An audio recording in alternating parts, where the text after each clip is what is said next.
Hi, Michael. Welcome to the podcast. Thank you so much for being here today. Thanks for having me. My pleasure. Okay, so always to kick off the podcast, we start with the loaded question of how do you, Michael, keep yourself well? Um, that's a great question. I think there's a lot of ways that I keep myself. Some last year has been what I've incorporated into my daily life has been cold showers every single morning. So since January 1st, every single day I have had a cold shower. In full transparency, I've only missed 2 days, and that was only because I thought I was going to be taking an ice bath later in the day.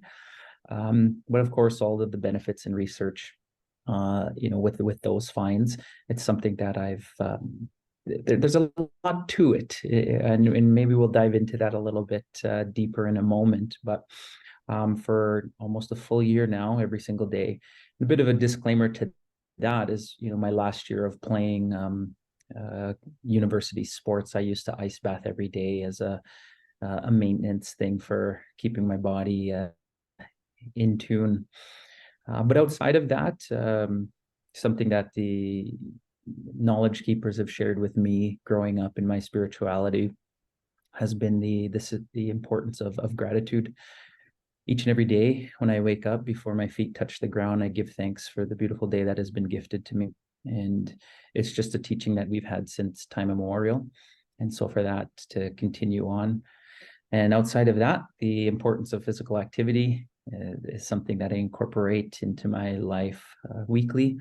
Sometimes I allow that, actually, believe it or not, to be the biggest slip, is where there will be some days I allow that to fall off. And then checking in with myself on not only on the spiritual side and attending ceremonies, but on the mental side. And whenever I need time to meet with either knowledge keepers or practitioners, my psychologist, or anyone else that can help me better understand myself. I So kind appreciate of a mouthful, Yeah. but that's yeah, that's the holistic approach that You know what? I take to my. That's why I love this question, because everyone's approach is so personal and so varied. And so you're filling all these various cups, from the physical to the mental to the spiritual. And everyone always brings something new to the table in answering that. Because I think you're the first person to say that cold showers are actively a part of your wellness approach, although we've talked about cold showers many times. So I love that you're implementing that. And so obviously that was originally for more of the physical recovery, but I know there's a ton of mental benefit, especially with vagal nerve stimulation. Are you finding that the mental benefit is a big part of that for your daily routine? Huge. One of the biggest finds that I've uncovered doing this now is the mental side. They're not fun. It's not something where, like, oh, I get to go sit in a hot tub and relax. Yeah. It's a cold shower. It's cold. So what I found on the mental side of it is that I wake up and I tell myself, I don't want to do this, but I'm doing it. While I'm walking into the shower and turning it on, I just acknowledge what I'm feeling at that moment. And it's like, today I don't feel like doing this, but, and I continue on the conversation. I said, but this is a non-negotiable. I've already decided that it's being done. So we all have that negative self-talk. We have doubts. And so there's opportunities where we let things sit for long enough where we can talk ourselves out of it. This is something that hasn't been incorporated into my life, that is trickled over into other aspects where there's non-negotiables, where I'm like, I'm doing this. I'm not talking myself out of it. So that was one of the biggest mental aspects, but also too, like, I'm ADHD. So, the boost in dopamine for me is something that's really important because, I'm sure a lot of your viewers know, but, ADHD, we lack dopamine. So we don't create dopamine naturally. So we have to figure out ways to create it for ourselves. And that was one of the things. And I think something I've heard, don't quote me on this, but it's like a 200% boost in dopamine when you do these cold showers. And for me, it's been beneficial, and I actually enjoy it, and I get into it, and I'm like, I don't want to do this. I'm in there for my time, and I get out, and I'm like, I'm glad I did it. It's something that I found once you practice it enough, you start craving it. And it's an interesting because it's uncomfortable and part of you doesn't want to, but it feels so good afterwards. What is the time frame that you aim for? Do you set a timer? Do you go for 5 minutes? What's your approach? No, for me, it's just something I give myself the grace, and I just do it. Make sure it's done every day. There's times where I wake up and my house is freezing, so I'm already cold, and I jump in, and I'm not in there as long.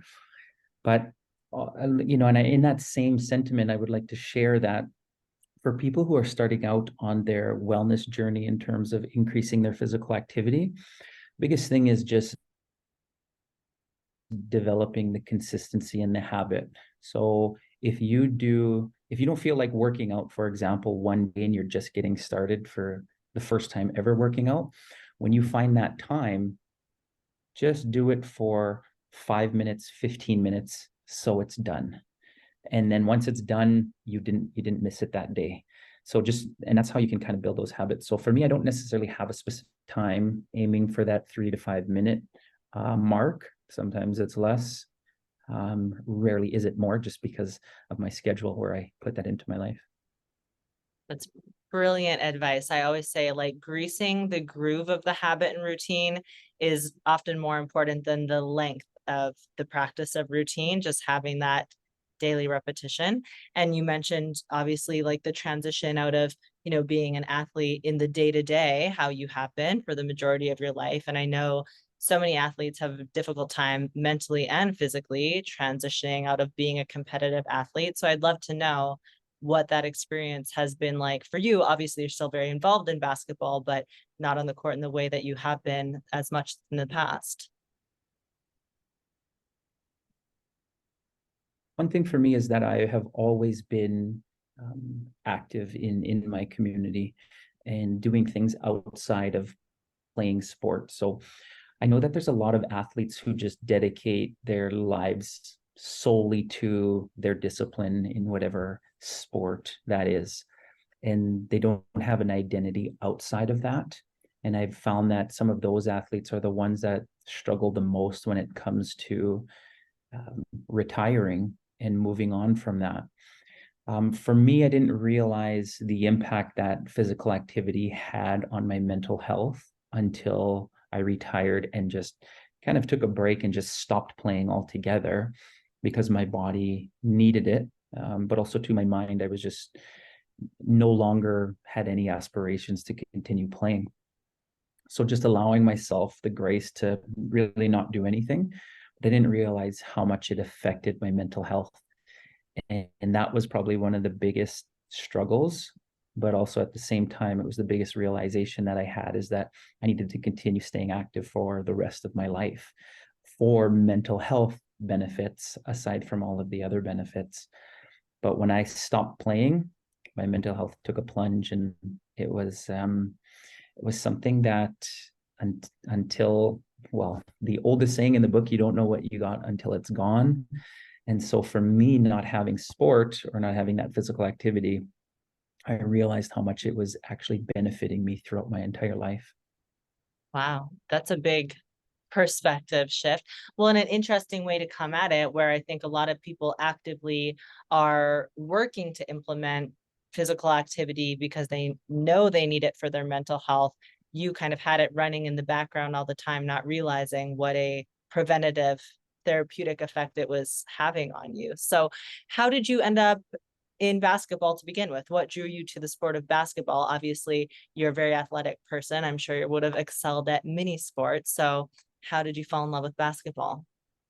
It's interesting that you say I'm very athletic. I tend to disagree with that. That I've run into athletes who are very gifted athletically, where they haven't, and this isn't to discredit them, but just naturally they are gifted. They haven't put the amount of work in to be able to jump as high as they do. For me, I like to really be honest and say that I've had to work for every little ounce of athleticism that I do have. I'm sure there's some coordination that has come naturally, but in terms of the athleticism, I remember taking jump programs, putting in extra time in the weight room, running on my own, like doing all of that stuff to become an athlete. So I wouldn't say that anything was gifted to me per se. Aside from the ADHD component where I just needed to always be moving. So I really enjoyed that. But outside of that, just looking at kind of my career in basketball, it all started from a brand new court being built in my community. And I came outside for recess one day and there was a court that was built. I had never played, but the atmosphere that surrounded the court, all of the kids outside, basically created our own stadium, and we got to watch some older kids play. And from that moment on, I said it was something that I wanted to do. And so when I started playing, I hadn't stopped. Incredible. Well, and that is a perfect caveat or intro into there's a new court in Saskatoon, and I'm sure that is going to be fundamental to that experience being passed on to a lot of youth in Saskatoon having access. So I'd love, you know, much more about that than I do. So I'd love for you to tell us a little bit about the new courts in Saskatoon. Yeah, so once my career was done, I was thinking about what have been, some of the milestones in my career that continued to push me forward or that had inspired me. And how I got my start, as I just mentioned, was a new court being built. So as a kid growing up in Saskatoon, I always wondered why we didn't have a really nice outdoor basketball court. And once I was done looking back on life, I said that needed to happen. So being able to put more time and attention and effort towards making that a reality. We approached the city, asked them for some land, told them the idea, and we wanted to create infrastructure for them. We had the location set out, which is, for anybody who knows Saskatoon, it's kind of like phase 2 of River Landing area, and it was a perfect location, and that was what we were dead set on. And we ended up getting the location, and we're grateful to Canadian Tire Jumpstart Charities that came on board and funded it. And so this court has 9 hoops. There's one FIBA full court regulation, and there's 2 kind of like half courts, and then there's a number of side baskets. So you can have some pickup games going on at the same time. You can have kids and families still being able to have a hoop to shoot around. So coming full circle, it was something that I really wanted, and two friends of mine, Michael Donauer and Marcus Story, jumped on board to help see this come to fruition. Amazing. Congratulations. I haven't gotten the chance to see it in person yet, but I was running past it on a weekly basis as it was coming. So every week during the summer, I was seeing the progress, and I saw photos online. It looks beautiful, and I know the community is so excited about it. And I'm working on my master's in public health, and we talk so much about preventative aspects within communities that can be so fundamental to physical and mental health, which, as you know, as much as anyone, are intertwined and not to be divided. And I think when it comes to youth, especially, athletics and sport and having infrastructure like that is so fundamental to supporting physical and mental health. So kudos to you. And you brought up a really great point that I think is often missed when we talk about athletes retiring from sport, and your entire identity is in a sport, and you're not working to invest in things like building community and other passions. It can be so difficult to transition out of sport, which is already going to be difficult. So having that community aspect and still being involved in basketball in these various ways, I can imagine has been really a positive experience for you as well in, traditional retirement. It's interesting because that identity piece, moves across different intersections with regards to personalities and people.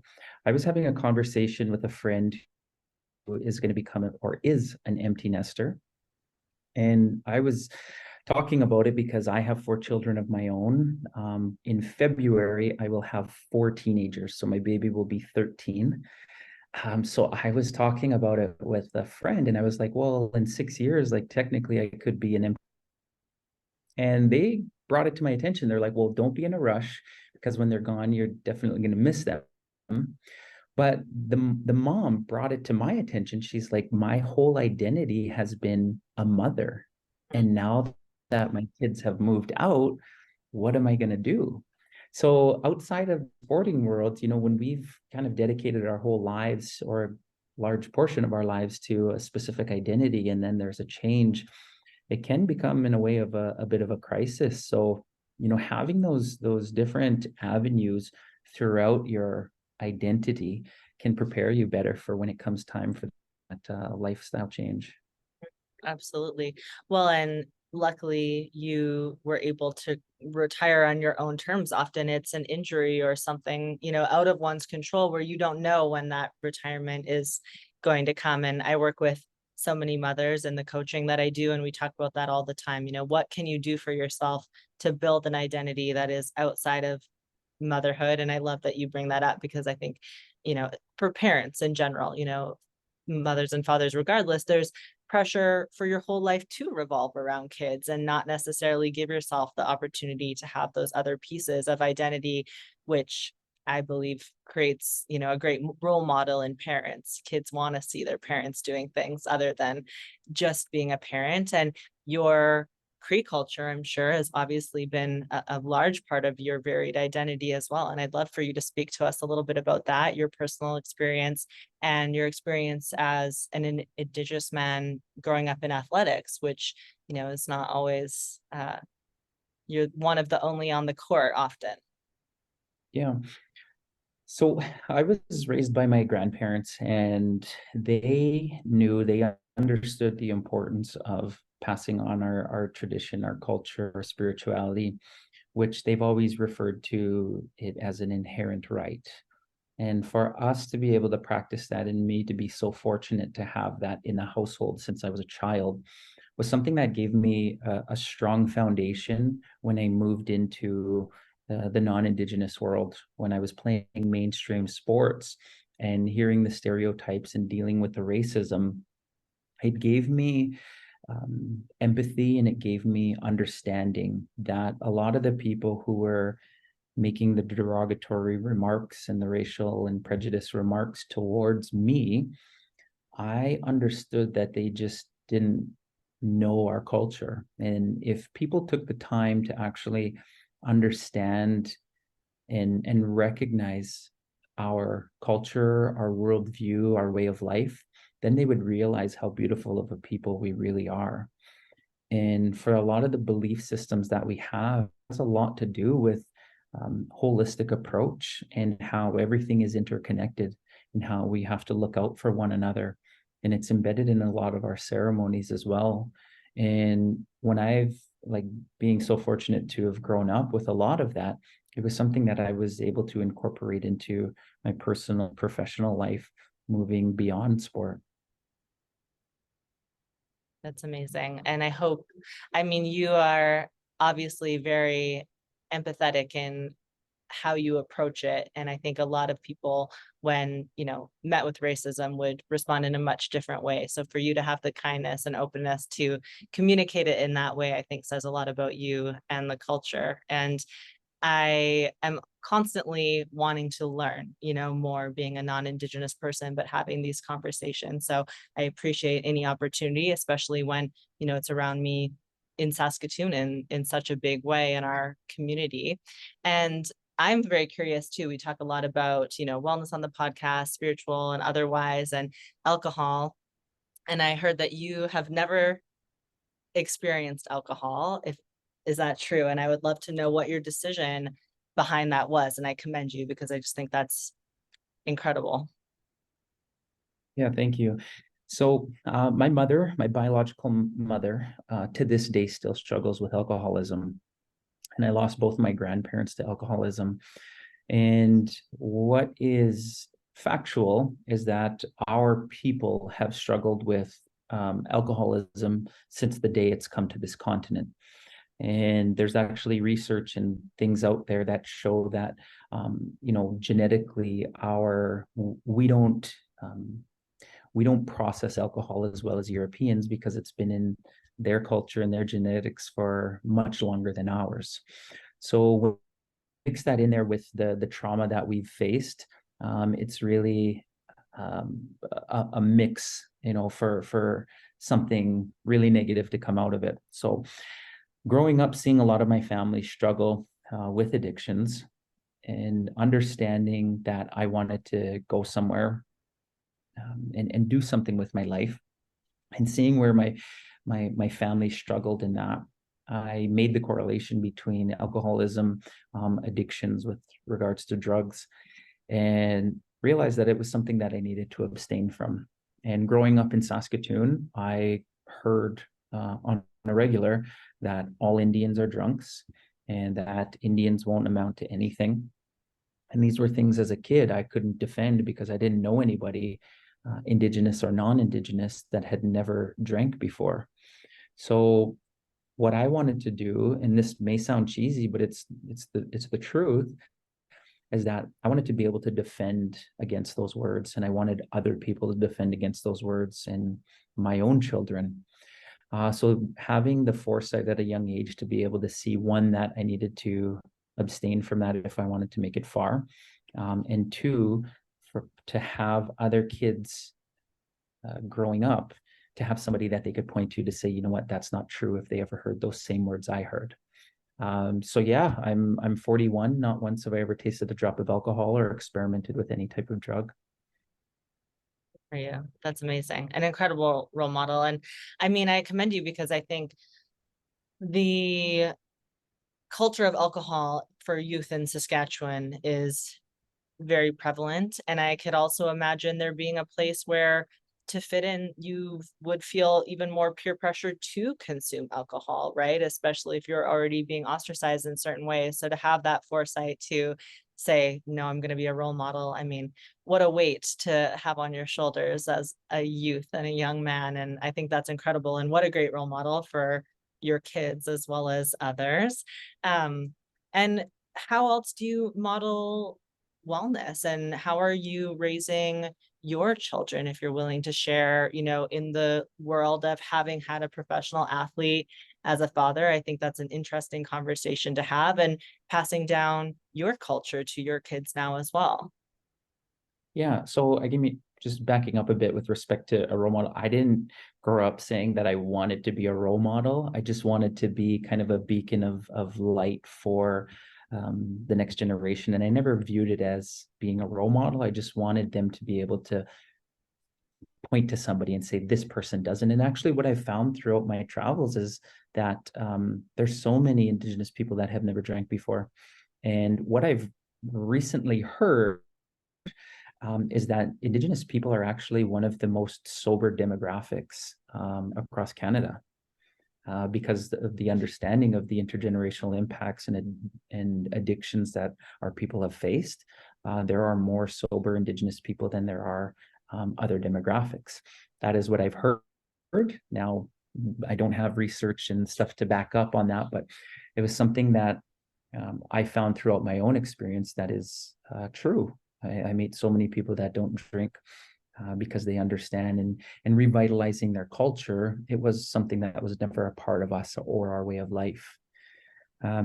Moving into how I raise my children, as a parent, it's always a struggle. And my children, they're part of a split family now. So for quite some time, over 10 years, their mother and I have gone our separate ways. So they've been to go between two households. So when you're sharing or co-parenting, there's certain things that other parents do that maybe the other parent won't. And so you have to respect those other views, and also to encourage your children to make sure that they hear from both parents, so they can get those different viewpoints and perspectives.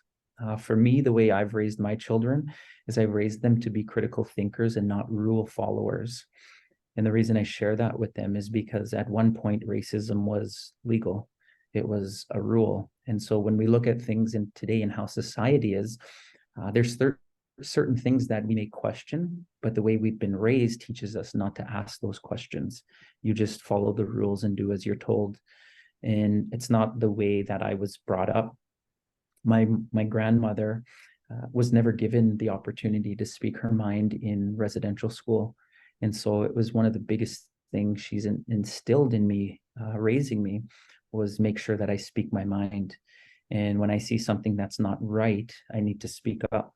And so growing up through the current education system, because it hasn't changed, I spent a lot of time in the office because teachers viewed me asking questions or challenging their authority in a respectful way as being disrespectful, because the way they were raised is that I'm the teacher, I'm the authority figure, you need to listen to me.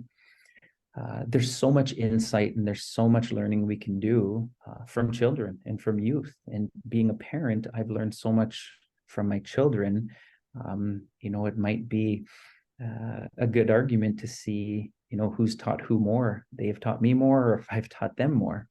So I give my children the opportunity to argue their points.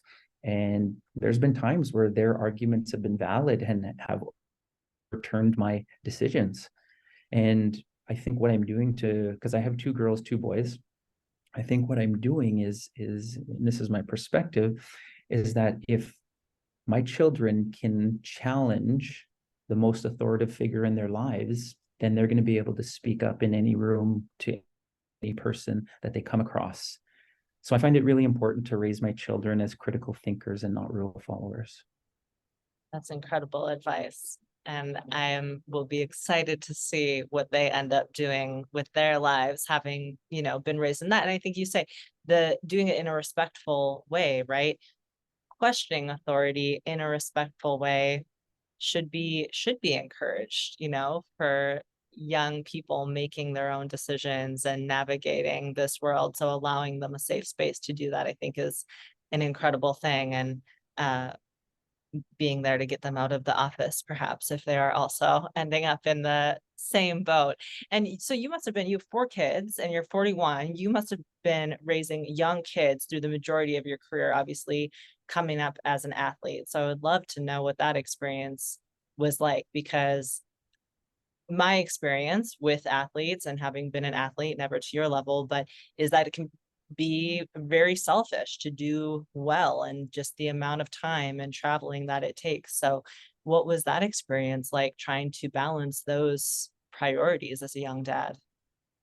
Yeah, like, it's first and foremost is I have to give a lot of credit to my children's mom. She was always there for our children, and when I was away at school and practicing in class, like, she held it down. So the credit goes to her first and foremost. Second, being a full-time parent, a full-time student, full-time athlete is a lot. And when you're in those roles, it's difficult. And being young, also, to who I was at that age isn't who I am at my age now. So I guess when I look back, there was a lot of things that I guess I wish I would have known or would have done differently. But I'm grateful that we had our children, and that they are who they are to this day, and that they got the chance to see us struggle and to see me struggle. And when I mean us, I just mean like our family in a financial sense, because any post-secondary student in general understands the rite of passage of being a broke student, let alone having a family to take care of. It was definitely a struggle. And then being an athlete was quite the experience. But now looking back, I mean, there's so many things that, of course, it has taught me to be in who I am today. So I wouldn't change it for the world, but I'm grateful that it's turned out the way it has. So glad. And I would love to know about your professional transition, because you've newly started a business, and I heard from your co-partner that you're 6 months in. Does it feel 7 like now. Oh, 7. Happy 7. Oh yeah, November already. Happy 7 months. What has that experience been like? And tell us a little bit about the business for those who don't know, because you are doing so much more than just sports. Yeah, so my business partner, Stephanie Young, and we've co-founded Sohkisiwin Solutions. And Sohkisiwin Solutions is an integration and strategy firm. And what we do is we help to bridge the gap between Indigenous and non-Indigenous. So primarily we have a focus of working with corporate Canada in helping them strategically answer calls to reconciliation with respect to the Truth and Reconciliation Commission. Now, a lot of organizations with the recent, uncovering of the unmarked graves and residential schools coming to light, a lot of organizations want to do their part in taking a step forward into making things just. But a lot of them don't know how and they don't know where to start. So we help them and alongside them through that whole process in helping them take steps forward in a good way. We also work with, on the other side, we work with First Nations and we help them with bringing them industry experts for whatever their endeavors entail. And our goal or our mandate is to create a generational impact. And so it's been quite the journey so far, but very, very exciting. That's amazing. Almost a mediating partner for these two worlds needing to come together. And I appreciate what you're doing because I think as non-Indigenous people, I did a video about this recently on National Truth and Reconciliation Day. I was asked to talk on behalf of a nonprofit that I'm chair of about what it means to me. And part of what I said was very vulnerably, I'm so scared of saying the wrong thing, but I would rather accidentally say the wrong thing while I'm working to say the right thing and learn more and be okay with being corrected and, learn as I go. And so I think that's part of what you're doing for these companies who, want to do something and just don't know because of the fear of doing the wrong thing holds you from doing anything, which is one of the many reasons where, still where we are. Yeah, I'm glad you brought that up because I think that's the majority of Canadians share that same thought is they want to do something, but they're so fearful that they'll do the wrong thing that they don't want to do anything. And that's not beneficial either. And I think I would encourage anybody who wants to take those steps. One, as long as you're coming from a good place and you're doing it with good intentions, it's okay to mess up because where we gain our greatest insights are from those learning experiences where we do stumble or where we do mess up. And all it takes us is just to mess up once and we'll never make that mistake again. And in that same breath, when we are moving forward on that path and taking our own steps to be better allies, doing a little bit of our own research prior to speaking to something and being able to acknowledge where we're at. Because I think in that communication piece, and especially when we look at truth and reconciliation, truth comes first. And I think a lot of people kind of miss that.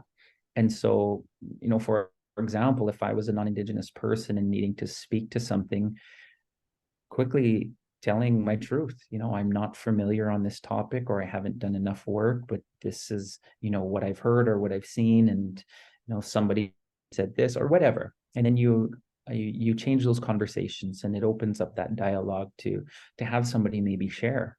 So as long as you're moving forward in a good way and you have good intentions, it's okay to mess up. I appreciate that is incredible advice for myself and others. And speaking to some of the work that you're doing within the Indigenous community, I'd love to know about Boys with Braids and that campaign, if you're willing to tell me a little bit about that project. Yeah, so Boys with Braids started a while back. I believe it was in 2013. Where it really came from was rooted in my own childhood experience. Growing up, I've always had long hair, and it was something that is a part of our culture, our traditional way of life. And I was being teased and bullied as a kid. And so fast forward to, recent times where I have my own boys and they have long hair, they were coming home and telling me the same thing that I was telling, my mom when I was a kid. And so it struck a chord with me because I was wondering why nothing had been done. And so hearing, the outpour of other parents on social media and the struggles that their children were going through, and kids cutting their hair and having their hair cut, and it just created inspiration or motivation to actually just do something. And so what I created, and I don't want to say I created it, I am being acknowledged as the founder, but Boys with Braids teachings and boys having braids have been here since time immemorial. What I was fortunate to do was bring together a collective of people and have this gathering where, one, we encourage these young men, these young warriors, to continue on their journey, on their path of growing their hair and being proud of who they are. Two, educate people with the teachings of why we grow our hair and the significance of it. And three, share with people that this is an issue within our school systems and in society that our kids are struggling with. And within our practices and within our teachings, we had, I asked my father to conduct a ceremony prior to it. And so we had a pipe ceremony to launch, I guess, this first gathering. And with that first ceremony, to me, what I believe and what I've been taught and in my understanding is that we called in the spirit of boys. We called in the spirit of hair and boys with braids. And so it's not an organization, it's not a legal entity, it's not a foundation. Boys with Braids is basically, in my view, is a spirit that anybody in any community can call upon. And when you call upon that spirit, what you're doing is you're being able to host a gathering to offer these teachings. And from territory to territory, some of the teachings differentiate. So it's not going to be the same across the board. And this work has, it spans all of Turtle Island. So it's not just one organization or one person to do all this or to carry the load. It's for organizations and communities to call in to do the work themselves. So the opportunity to be able to speak in California, I know there's been some in New Mexico, out in Ottawa, Winnipeg, we've had gatherings here. Nobody owns it. It's something that people can have on their own in terms of hosting those gatherings, and to do just that, educate general public and really encourage and inspire and motivate these young warriors to continue on their journey. The symbolism of the freedom of that is really beautiful. And I would love for you to share a little bit about the significance of the hair and braids within Indigenous men, if you're open to it. Yeah. So what I was taught is that our hair it's an extension of our spirit or our central nervous system. And it's where we get our strength and our power from. So our hair is very sacred. I was taught that our hair is like a private part. So it is to be respected as such. So you wouldn't go up to somebody and touch a private part. And I'm using kiddie terms because I'm used to speaking to kids as well as educators, because what I found in the education system is that when a young boy comes up to a teacher and says, my hair was pulled, the only experience that they've had, or majority of their experiences with hair being pulled, is usually when a girl pulls another girl's hair. And so it's a lot. I can't make a comparison, but what I can say from firsthand experience is it is very, very hurtful when somebody pulls your hair as a young boy, as a young man, because it's like it's tugging on your spirit, it's tugging on your soul. So you really feel it from the inside when somebody pulls on your hair. And for a lot of us, we've already been taught not to be proud of who we are. And when I say taught, that's from general society and the way we've been treated in, the Americas, that we're second-class citizens, that we don't matter, we don't belong. And for us to have our hair pulled, then to go to an educator and tell them, and them to brush us off to say, oh, well, I'll talk to so-and-so later, it's very, very, very damaging. And what I encourage educators to do is to approach it with the same severity as a sexual assault. Because if a young person came up and told an educator that somebody touched them inappropriately, would they say, oh, I'll talk to so-and-so later? No, they wouldn't. They would deal with it a lot more in depth. And it's what we've been taught. our hair is a sacred part of our body. It is a private part of our body. So you don't touch that, just like you don't touch other private parts of your body. And so with our hair being our strength, it's something that we make sure that we take very, very good care of, and that we're respectful of our hair. And with our teachings, when we cut our hair, there's symbolism behind that as well. When you take men and women in general, we'll just stick to the traditional, those who identify as men and those who identify as women, generally and typically what you see is men have short hair, women have long hair. But what you also generally see is when it comes to your intuition, women are generally more intuitive than men. And so what we believe is that's attributed to your hair, because it's an extension of your spirit. So it becomes like an antenna in a way to heighten your senses and your awareness. So women that have you naturally giftedly have, for your survival, a heightened awareness of your own intuition. When you are walking late at night, there's certain things that go off. When you walk into rooms, when you get certain looks, you feel that something's not right. And it's the same thing that I feel. When I walk into rooms, I see the same thing. When I meet with people and I'm in certain areas, I feel that same intuition. Now, I won't say the same because I don't know what it's like to be a woman, but I'm saying in terms of that awareness and that intuition, from what I've heard women speak about, it's something that I can relate to a certain extent. So our hair is a very sacred and powerful part of us, because it's our spirit coming into a physical form. So when we lay our spirit to rest, we have to make sure that we take care of our hair in a very specific way, and that it's not just being thrown in the trash, because you wouldn't do that to anything else that's living. You take good care of it. Wow. Thank you for sharing that. This is why I love the podcast. It gives me the opportunity to learn and, to ask questions. And thank you for allowing me to ask questions. I would love to know if there's anything specific you can pinpoint that you would like to see happening or is happening, maybe that you're involved with or seeing, adjacent to you in the community right now, specifically within Saskatoon area, in terms of truth and reconciliation, in what's happening in education, what you feel should be or is needing to be focused on within our community to continue to bridge this gap alongside the work that you're already doing.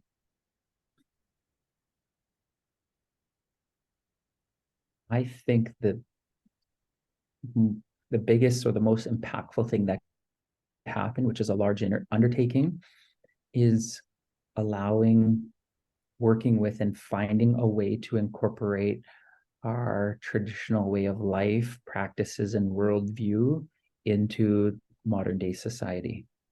And what I mean by that is, we have a very simple teaching, and it's almost like a creed you live by, and it's you be kind to one another, you be respectful, love one another, and try to live a good life.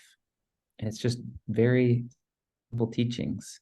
And so if you think about incorporating that into everywhere we go, I think we could really make, as cheesy as this sounds, really make the world a better place.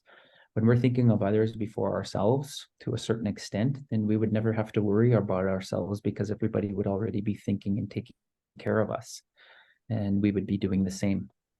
So when you mentioned education, I was just having a conversation about our current education system. A lot of people know that things have evolved since they've been created.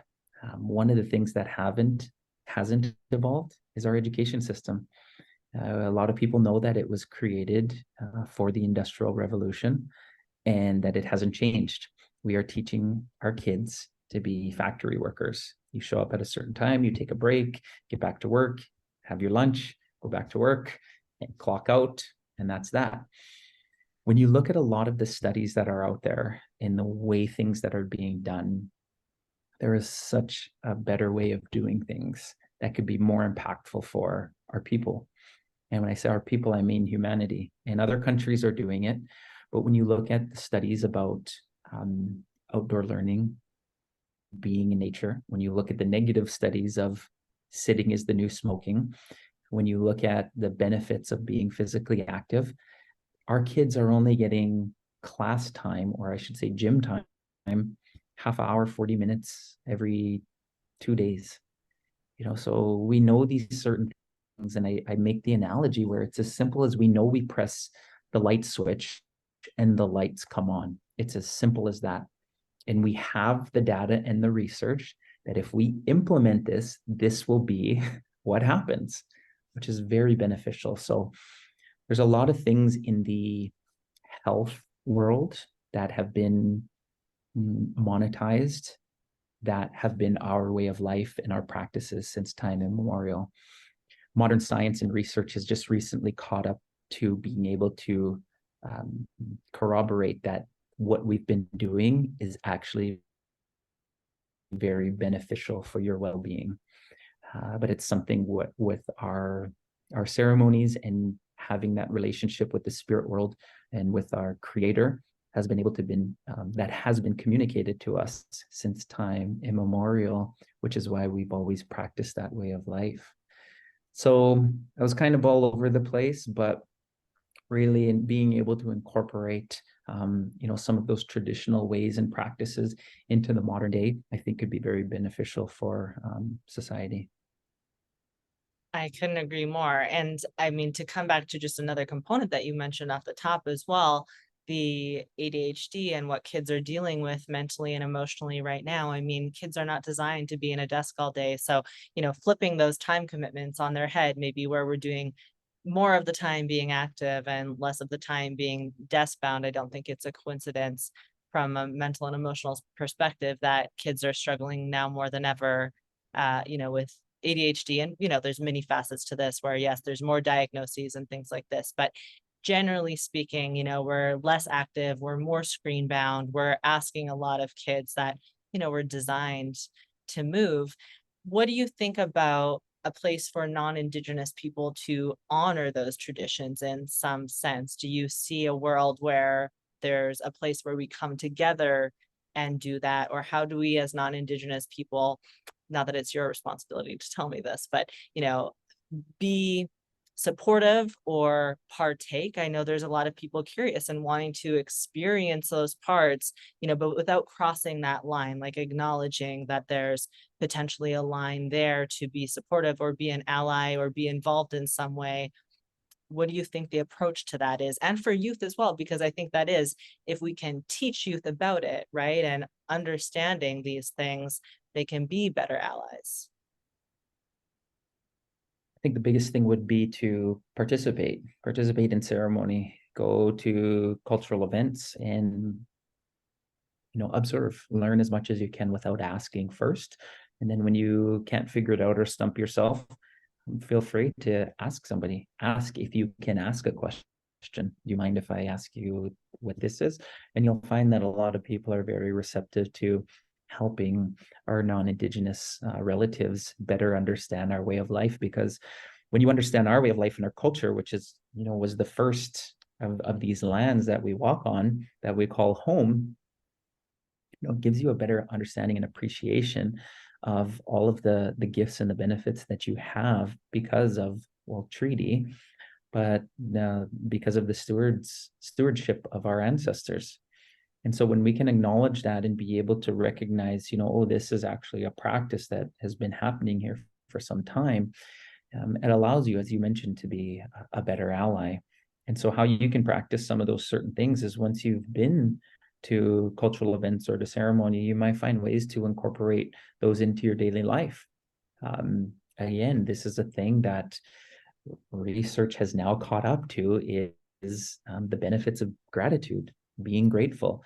But it's something that is the foundation of our teachings within our spirituality, is that we need to make sure that when we wake up or when we're in those moments of prayer, the first things that are coming out is giving thanks, thanking for all of these certain things. So again, it's a practice that's always been here, but now the health world and research and studies now show, it's actually beneficial for you to do that.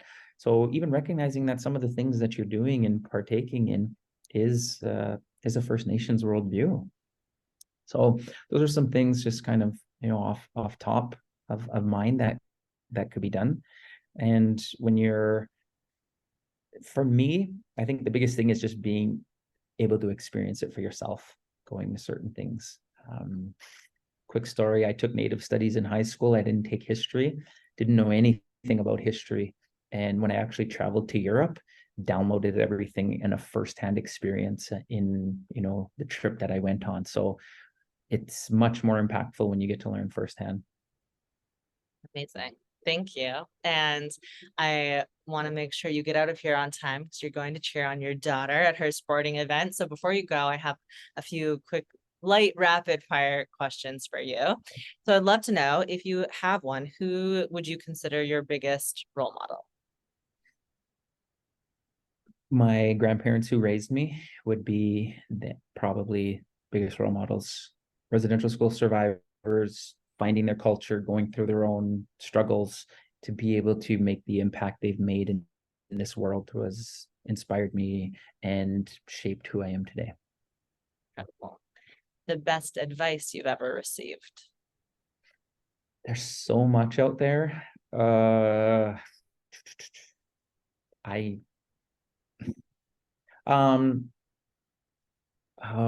a tough one. One of the things I would say, believing in yourself, as cheesy as that is, it falls along the lines of manifesting. If you see it, it can become a reality. So visualization, and working towards that. So if you don't work towards your goals, nobody's going to work towards them for you. Brilliant. Best book or resource you'd recommend to people? With respect to ADHD, which is something that I've been heavily on, is Dr. Gabor Mate, Scattered Minds. One of the cool finds in that is that we all have the material to be ADHD. It's just how they're turned on, and how they're turned on is through trauma. So a lot of First Nations people, the intergenerational trauma that we have been brought up through is turning on those ADHD switches. Mm-hmm. Did you have the opportunity to hear him speak when he was in Saskatoon? Oh, I was here, so I missed it, and I'm heartbroken because he's brilliant. I haven't read that, but I'm working through the myth of normal and talks about many of those concepts as well. Personal mantra or words you live by? I